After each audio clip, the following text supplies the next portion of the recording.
పరిధిలో తీవ్ర కలకలం రేపిన ఘోర విషాదం. కాశీపేట శివాలయం సమీపంలోని పొదల్లో ఓ తల్లి కుమారుడు సజీవ దహనమైన ఘటన స్థానికంగా తీవ్ర దిగ్భ్రాంతిని గురిచేసింది. వివరాల్లోకి వెళ్తే వెంకటగిరి పట్టణంలోని కాశీపేట పొదల్లో ఒక మహిళ మృతదేహం పూర్తిగా కాలిపోయిన స్థితిలో ఉన్నట్లు పోలీసులకు సమాచారం అందింది. ఘటనా స్థలానికి చేరుకున్న పోలీసులు మృతురాలిని శ్రావణిగా గుర్తించారు. ఆమె భర్త నాగేశ్వర శర్మ స్థానిక శివాలయంలో అర్చకుడిగా పనిచేస్తున్నట్లు సమాచారం. అయితే ఈ ఘటన జరిగిన సమయంలో శ్రావణి 9 ఏళ్ల కుమారుడు బాబు 3వ తరగతి విద్యార్థి కూడా అక్కడే ఉన్నాడు. పెట్రోలు మంటల తీవ్రతకు తీవ్రంగా గాయపడిన బాబు ఎలాగోలా మంటల నుండి తప్పించుకొని రోడ్డుపైకి పరిగెత్తుకుంటూ వచ్చాడు. అక్కడ ఉన్న ఒక ఆటో డ్రైవర్ సహాయంతో తన తండ్రికి ఫోన్ చేయించాడు. తండ్రి వెంటనే ఘటనా స్థలానికి చేరుకొని బాలుడిని చికిత్స నిమిత్తం ఆసుపత్రికి తరలించారు. అయితే దురదృష్టవశాత్తు ఆసుపత్రిలో చికిత్స పొందుతూ బాలుడు కూడా మృతి చెందినట్లు పోలీసులు ధృవీకరించారు. ఘటనపై కేసు నమోదు చేసుకున్న వెంకటగిరి పోలీసులు సంఘటన స్థలాన్ని పరిశీలించారు.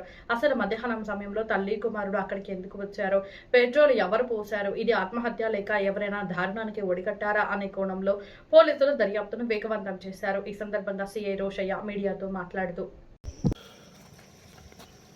ఈరోజు సాయంత్రం 6 గంటలకి వెంకటగిరి ఎస్ఐ గారికి ఇన్ఫర్మేషన్ వచ్చింది. దీనిలో ఏంటంటే ఒక కాశీపేట తుప్పల్లో ఒక లేడీ కాల్చుకొని చనిపోయింది, ఏదో కాల్ చేయబడిందని ఒక మెసేజ్ ఆమెకు వచ్చింది. దాని మీద నేను ఉమెన్ ఎస్ఐ గారు సీన్ విజిట్ చేశాను.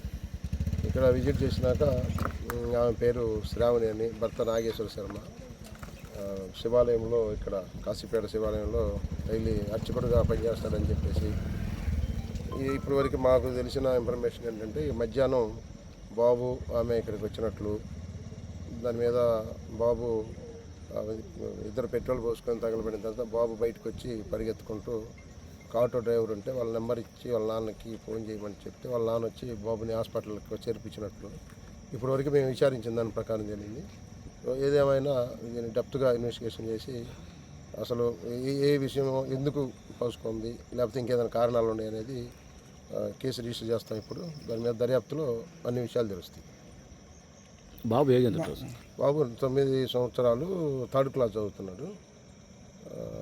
అతను కూడా ఇక్కడ నుంచి ఇంజరీస్తో షిఫ్ట్ చేయబడి మధ్య అక్కడ పోయిన తర్వాత అతను కూడా చనిపోతే బాడీని కూడా వాళ్ళ ఫాదరే మళ్ళీ తీసుకొస్తున్నారని.